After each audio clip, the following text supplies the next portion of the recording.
டெல்லி போராட்டம் மாபெரும் வெற்றி. ராஜினாமா செய்தார் தர்மேந்திர பிரதான். மோடி ஆட்சியின் முதல் தோல்வி தலைநகர் டெல்லியில் ஆரம்பமானது. இதுதான் இன்னைக்கு லோக்கல் மீடியாவில் நேஷனல் மீடியாவில் ஏன் வேர்ல்டு நியூஸாக மாறி போயிருக்குது. உலகத்தில் எல்லா மீடியாக்களுமே செய்தி இந்தியாவில் ஒரு மாணவர்களுடைய போராட்டம் பெரிய ஒரு புரட்சி ஏற்படுத்தியிருக்குது. அந்த மாணவர்களுடைய கோரிக்கை நிறைவேற்றப்பட்டது. அந்த கோரிக்கைக்கு ஏற்ப அங்கே இருக்கக்கூடிய இந்த சம்பந்தப்பட்ட அமைச்சர் இன்னைக்கு ராஜினாமா செஞ்சிருக்கிறாரு அப்படிங்கிற ஒரு செய்தி இன்னைக்கு தலைப்பு செய்தியாக மட்டும் இல்லை, இது வரலாற்றில் பொன்னெழுத்துக்களால் எழுதப்பட வேண்டிய ஒரு விஷயம் அப்படிங்கிறத சொல்லலாம். ஏன்னா அந்த மாணவர்கள் இவ்வளோ பெரிய கஷ்டப்பட்டு இவ்வளோ சிரமப்பட்டு அடி வாங்கினாலும் பரவாயில்ல, நீ கொன்னாலும் பரவாயில்ல, கோலி மாறோ நீ சுட்டாலும் பரவாயில்ல அப்படின்னு அவ்வளோ பெரிய போராட்டம் நடத்துனாங்களே, அந்த மாணவர்களுடைய அவ்வளோ பெரிய தியாகத்துக்கு கிடைச்ச முதல் வெற்றி. வடசென்னை படத்தில் ஒரு டைலாக் ஒன்று சொல்லுவாங்க, அமீர் அந்த ஒரு டைலாக் சொல்லுவார், தம்மா தூண்டு ஆங்கர் தாண்டா அவ்வளோ பெரிய கப்பலே நிறுத்துது அப்படிம்பார்ல. அந்த மாதிரி தான் இங்கே 100 வருஷமாக இருக்கக்கூடிய காங்கிரஸ் கட்சியால் முடியாதது, மற்ற மாநில கட்சிகளால் முடியாதது கூட இன்னைக்கு மாணவர்களால் முடியும், மாணவர்களால் சாதிச்சு காட்ட முடியும் அப்படிங்கிறத இன்னைக்கு நம்ம இந்திய மாணவர்கள் அதை உறுதியாக காட்டியிருக்கிறாங்க. எங்ககிட்ட விளையாட்டுத்தனங்கள் இருக்கும், சுட்டித்தனம் குறும்புத்தனங்கள் எங்கள்கிட்ட இருக்கும். ஆனால் அதே நேரத்தில் நாட்டுக்கு ஒரு பிரச்சனை நாங்கள் நிற்போம், மக்களுக்கு ஒரு பிரச்சனை நாங்கள் தான் களத்தில் நிற்போம்னு சொல்லி அந்த மாணவர்களோட அந்த உறுதியான கோட்பாடு இருக்குல்ல, அந்த உறுதி இன்னைக்கு வென்று காட்டியிருக்கு. நீ எவ்வளோ பெரிய அராஜகம், உன் அரசு பயங்கரவாதம், உன்னோட அதிகார திமிர் ஒட்டுமொத்தமாக பயன்படுத்திக்கோ, ஆனால் நாங்கள் உறுதியாக நிற்போம், கொண்ட கொள்கையில் நாங்கள் மாறவே இல்லைன்றாங்களே, அந்த கொள்கைக்கான உறுதி மாணவர்கள் இன்னைக்கு வென்று காட்டியிருக்கிறாங்க. சரி, எதுக்குமே அடிப்படையாத பாஜக அரசு. ஏன்னா மணிப்பூரில் அவ்வளோ பெரிய கலவரங்கள், அவ்வளோ பெரிய உயிர் சேதங்கள், அந்த மாநிலமே ஒட்டுமொத்தமாக லாக்டவுன் போடப்பட்டு கூட அதுக்கே அடிப்படையாத பாஜக அரசு. அந்த மணிப்பூர் மாநில பாஜக முதலமைச்சர் ராஜினாமா செய்யணும் அப்படின்னு அவ்வளோ பெரிய கோரிக்கை எழுதும் போது கூட இந்த பாஜக வாயே திறக்கலை, அதுக்கு எதிராக எந்த ஒரு ரியாக்ஷனுமே காட்டலை. ஆனால் இங்கே பாஜக ஏன் அடிப்பணிஞ்சிட்டாங்க? மணிப்பூர் அவ்வளோ பெரிய விஷயத்துக்கே வாய் திறக்காத பாஜக, விளையாட்டு வீராங்கனைகள் அவ்வளோ பெரிய போராட்டம் பண்ணும்போது வாய் திறக்காத பாஜக, இந்த மாணவர்கள் விஷயத்தில் ஏன் அடிப்பணிஞ்சாங்க அப்படின்னா, மாணவர்கள் முன்னிச்ச கோரிக்கை எப்படி, தர்மேந்திர பிரதான் ராஜினாமா பண்ணுற வரைக்கும் நாங்கள் போக மாட்டோம், நீ என்ன ஏன்னா அடித்தா ஓடிடுவாங்க, அவங்களுக்கு வரக்கூடிய உணவுகளை கட் பண்ணால் ஓடிடுவாங்க, இது வெளிநாட்டு சதி பாகிஸ்தான் சதின்னு சொன்னால் ஓடிடுவாங்கன்னு சொல்லி என்னென்ன இவங்களுடைய ஸ்ட்ராட்டஜி இருக்கு இல்லையா, எல்லா ஸ்ட்ராட்டஜியும் ட்ரை பண்ணாங்க. மாணவர்கள் விடலை. தர்மேந்திர பிரதான் ராஜினாமா பண்ணுற வரைக்கும் இங்கேருந்து நகர மாட்டோன்னு சொல்லி உறுதியாக நின்றுருந்தாங்க. அந்த கோரிக்கை நேற்று அடுத்த கட்டத்தை நோக்கி நகர்ந்தது. நேற்று அந்த மாணவர்கள் சொன்ன கோரிக்கை என்னென்னா, தர்மேந்திர பிரதான் இன்னும் ஒரு நாளில் ராஜினாமா செய்யணும், ராஜினாமா செய்ய வைக்கலைன்னா நாங்கள் அடுத்து மோடி ராஜினாமா செய்யணும்னு நாங்கள் கேட்போம், பிரதமரே ராஜினாமா செய்யணும்னு எங்களை அடுத்த கட்ட கோரிக்கையாக மாறும் அப்படின்றோடனே இவங்களுக்கு அல்லு கலண்டுருச்சு. அதான் நம்ம பேட்டி டிவியில் நேற்று வீடியோவில் கூட நம்ம சொல்லியிருந்தோம், எப்போ மோடியை ராஜினாமா செய்யணும்னு சொல்லி ஒரு கோரிக்கை வந்துருச்சோ கண்டிப்பாக இவங்க தர்மேந்திர பிரதானை ராஜினாமா பண்ண வைப்பாங்க அப்படிங்கிறத நம்ம சொன்னோம். அதே மாதிரி இன்னைக்கு நடந்திருக்குது.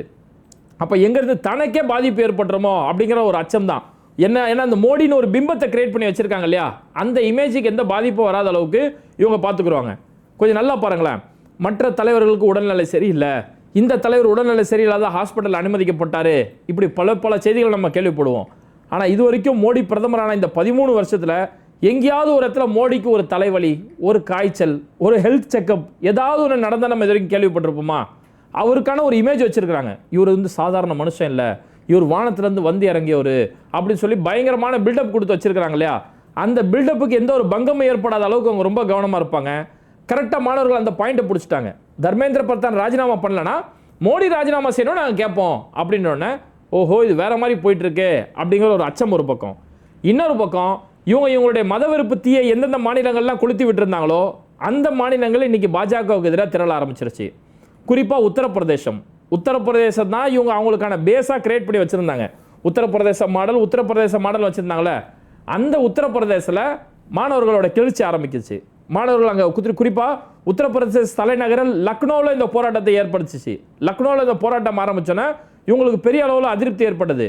உத்தரப்பிரதேசனுடைய முக்கியமான நகரமாக இருக்கக்கூடிய பிரக்யாராஜ், அதாவது அலகாபாத்ன்ற ஒரு நகரத்தை பிரக்யாராஜ்னு பேரை மாற்றினாங்க இல்லையா, அந்த பிரக்யாராஜில் பெரிய அளவிலான போராட்டம். இப்படி பிரக்யாராஜ், அலகாபாத் இது மாதிரியான இடங்களில், லக்னோ மாதிரியான நகரங்களில் போராட்டம் நடந்தோன்னே இவங்களுக்கு பயம் ஏற்பட்டுருச்சு. ஏன்னா போராடக்கூடிய மாணவர்கள் வெறும் சும்மா நீட்டு அதெல்லாம் போராடல, அவன் பல விஷயத்தை பேச ஆரம்பிக்கிறான். இந்த மோடி அரசு பதவியேற்றிலிருந்து என்னென்ன சர்வாதிகாரம் நடத்தப்பட்டது, எப்பேற்பட்ட வீழ்ச்சிகள் இங்கே சந்திக்கப்பட்டது சொல்லி எல்லா விஷயங்களுமே இந்த மாணவர்கள் இன்னைக்கு பேச ஆரம்பிக்கிறான். அப்போ இதெல்லாம் பேச ஆரம்பிக்கும் போது, ஆஹா இதெல்லாம் நம்மளோட கோட்டையின் கற்பனை பண்ணி வச்சிருந்தோமோ அங்கெல்லாம் நீங்கள் ஓட்ட விழுவ ஆரம்பிச்சிருச்சே அப்படிங்கிற அச்சம் ஏற்படுது. அதில் போராடக்கூடிய ஒரு மாணவனுடைய கையில் ஒரு பெரிய பேனர் அவன் கையில் வச்சிருக்கிறான். அந்த பேனர் என்னன்னு பார்த்தா, ஃபர்ஸ்ட் அந்த மாணவனே ஒரு பைலட்டுடைய கெட்டப்பில், ஒரு விமான ஓட்டுநர் மாதிரி ஒரு பைலட் மாதிரி ஒரு கெட்டப்பில் வந்துட்டு கையில் அவனுடைய பேனரில் பார்த்தோம்னா ஃப்ளைட் டிக்கெட் வச்சிருக்கிறான். என்ன ஃப்ளைட் டிக்கெட்? ஜல்தி கரோ, அதாவது மோடி சீக்கிரம் கிளம்புங்க அப்படின்ட்டு ஃப்ளைட்டு ஃப்ரம் டு போட்டிருக்கான். ஃப்ரம் டெல்லி, டெல்லியிலேருந்து மோடி கிளம்புறார். அந்த பேசஞ்சரோடைய நேம் நரேந்திர தாமோதர் மோடி. பேசஞ்சர் எங்கேருந்து கிளம்புறாருன்னா டெல்லியிலேருந்து கிளம்புறாரு. டூ எங்கே போய் ஒரு சேரணும்னா ஜெயில் அப்படின்றாங்க. அதாவது டெல்லியிலேருந்து கிளம்பி கூடிய சீக்கிரமாக ஜெயிலுக்கு அனுப்பணும். இப்படியாப்பட்ட கோஷங்கள் மாணவர்கள் மத்தியில் உருவான பிறகு அப்போ நம்மளுடைய பேர், இந்த இமேஜ், நம்ம என்ன இமேஜ் கிரியேட் பண்ணி வச்சிருக்கோமோ அந்த இமேஜுக்கே பெரிய அளவிலான இடி விழ ஆரம்பிச்சிருச்சு அப்படிங்கிற ஒரு அச்சம் தான் இன்னைக்கு தர்மேந்திர பிரதான் ராஜினாமா செய்ய வச்சிருக்கு. இதையும் தாண்டி, அதாவது தலைநகர் டெல்லி, உத்தரப்பிரதேசம், இதை தாண்டி பீகாரில் இன்னைக்கு போராட்டம் மேலே ஆரம்பிச்சிருச்சு. பீகாருக்காரன் பயங்கரமான குசும்பு பிடிச்சவன். அவனுக்கு கல்வி அறிவு இல்லையே தவிர இது மாதிரியான போராட்டம்னா என்ன லெவலுக்கெல்லாம் அவன் போயிடுவான். அங்கே பெரிய அளவிலான தடியடி நடத்தப்பட்டுருச்சு. நேற்று பீகாரில் நடந்த போராட்டம், மாணவர்கள் மேலே தடியடி நடத்தப்படுது. எல்லாத்தையும் எதிர்த்து அடிக்கிறான். ஒரு கட்டத்து மேலே போலீஸே அடிக்க ஆரம்பிக்கிறான். பீகாருக்காரனுக்கு கண்ணு முன்னெல்லாம் தெரியாது, அவனுக்கு சிந்திக்கலாம் தெரியாது. அவன் உன்னில் முடிவு பண்ணி இறங்கிட்டானா அவ்வளோ முச்சு விட்டுருவான். அந்த மாதிரி கடைசியில் ஒரு கட்டத்தில் போலீஸ் மேலெல்லாம் தாக்குதல் நடத்த ஆரம்பிச்சிட்டான். போலீஸ் அங்கே தடியடி நடத்துறது இல்லாமல் தண்ணீர் பீச்சு அடிக்கிறாங்க. இந்த போராடக்கூடிய மக்கள் மேலே, மாணவர்கள் மேலே தண்ணீர் பீச்சு அடிக்கிறாங்க. இவன் அந்த தண்ணியில் இருந்து டான்ஸ் ஆடுறான். அங்கே இருக்கக்கூடிய இந்தி பாட்டை போட்டு விட்டுட்டு அந்த தண்ணியில் உட்காந்து குளிச்சுக்கிட்டு டான்ஸ் ஆடிக்கிட்டு இருக்கிறான். அப்போ ஆஹா, இவங்களை தண்ணி பீச்சோ தடியடி நடத்தி அவனை கண்ட்ரோல் பண்ண முடியாது அப்படிங்கிறது அவங்களுக்கு புரிஞ்சிச்சு. ஒரு சில வீடியோக்கள் நம்ம இன்னைக்கு சோஷியல் மீடியாவில் பார்க்க முடியுது. ஒரு 2 பசங்க போலீஸ் ஜிபியை கடத்திட்டு போயிட்டாங்க. பீகாருக்காரன் அவ்வளோ பெரிய குசும் பிடிச்சவன். ஒரு கட்டத்தில் போலீஸ் ஐயா கடைசியில் போலீஸ் ஜிபியை தூக்கிட்டு போட்டாயா, மக்களுக்கு பிரச்சனைனா போலீஸ் கிட்ட வருவாங்க, இப்போ போலீஸுக்கு பிரச்சனை நம்ம எங்கேயா போகிறது அப்படிங்கிற மாதிரியான இப்படி கள நிலவரங்கள் பாஜகவுக்கு எதிராக மாற ஆரம்பிச்சிருச்சு.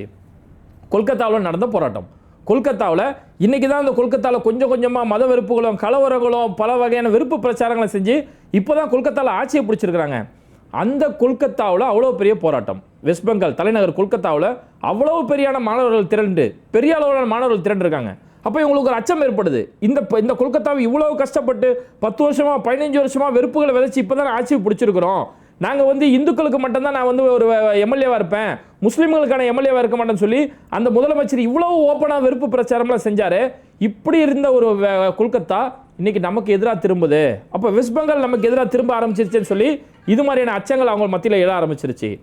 அதே மாதிரி மும்பையில் நடந்த போராட்டம், மும்பை மட்டும் இல்லை மகாராஷ்டிராவுடைய பல பகுதிகளில், தலைநகர் மும்பையில் நடக்கக்கூடிய போராட்டம், மாணவர்கள் பெரிய அளவில் ஒவ்வொரு நாளும் ஒவ்வொரு மாதிரியான போராட்டங்கள் நடக்க ஆரம்பிச்சது. மகாராஷ்டிராவில் இருக்கக்கூடிய RSS தலைமையகம் நாக்பூரில் இறங்கி மாணவர்கள் போராட ஆரம்பிச்சிட்டாங்க. அப்போ மும்பை, நாக்பூர் மாதிரியான மகாராஷ்டிராவுடைய பல்வேறு பகுதிகளில் மாணவர்கள் இறங்கி களத்தில் இறங்க ஆரம்பிச்சிட்டாங்க. அப்போ இதெல்லாம் பாஜகவுக்கு உணர்த்தக்கூடிய விஷயம் என்னன்னா, எதெல்லாம் நமக்கான கோட்டைகளாக நம்ம வச்சிருந்தோமோ, நம்ம அரசியல், அதாவது இந்து மதம் சொல்லி எப்படி கிரியேட் பண்ணி வச்சிருந்தோமோ, மோடி தான் மகாபுருஷன் எப்படி விஸ்வகுருன்னு சொல்லி கிரியேட் பண்ணி வச்சிருந்தோமோ, இதெல்லாம் இன்னைக்கு நமக்கு எதிராக திரும்ப ஆரம்பிச்சிருச்சு. அப்போ ஒரு தர்மேந்திர பிரதானை பார்த்தோம்னா இது மோடிக்கு எதிரான ஒரு பிரச்சாரமாக மாறிடும். நீட்டுக்காக ஆரம்பிக்கப்பட்டது மோடிக்கு எதிரான போராட்டமாக மாறிடுமே அப்படிங்கிற பட்சத்துக்கு வரும்போது இன்னைக்கு வேறு வழி இல்லாமல் தர்மேந்திர பிரதான் ராஜினாமா அப்படிங்கிற ஒரு அறிவிப்பு கொடுத்துறாங்க.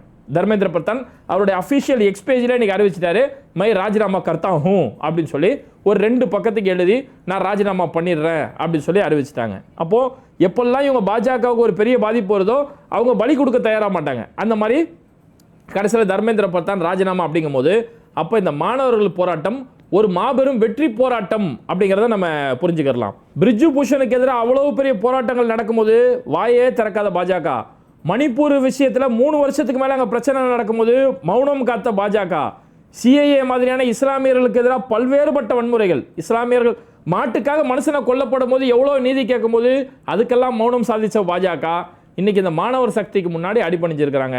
அதனால தான் இன்னைக்கு அங்கே டெல்லியில் அந்த போராடக்கூடிய மாணவர்கள், குறிப்பாக இந்த சிஜேபி கட்சியை சேர்ந்த அந்த கட்சியோட நிறுவன தலைவராக இருக்கக்கூடிய அபிஜித் தீப்கே பெரிய அளவில் சந்தோஷப்படுறாரு. அவர் கத்தி அந்த இடத்துல சந்தோஷப்பட்டு, ஏன்னா எவ்வளோ கஷ்டம் உண்ணாவிரதம், அவர் கையில் கூட பார்த்தோம்னா அந்த பேண்டேஜ் போட்டிருக்கோம். அவ்வளோ கஷ்டத்தோட உண்ணாவிரதம் இருந்து சரியான சாப்பாடு இல்லை, நேரத்துக்கு தூக்கம் இல்லை, குடிக்க தண்ணி இல்லை, ஆனால் எதுவுமே இல்லைனாலும் எங்கள் போராட்டத்தில் நாங்கள் உறுதியாக நிற்போம் அப்படின்னு சொல்லி அபிஜித் தீப்கே கொஞ்சம் நல்லா யோசிச்சு பாருங்க.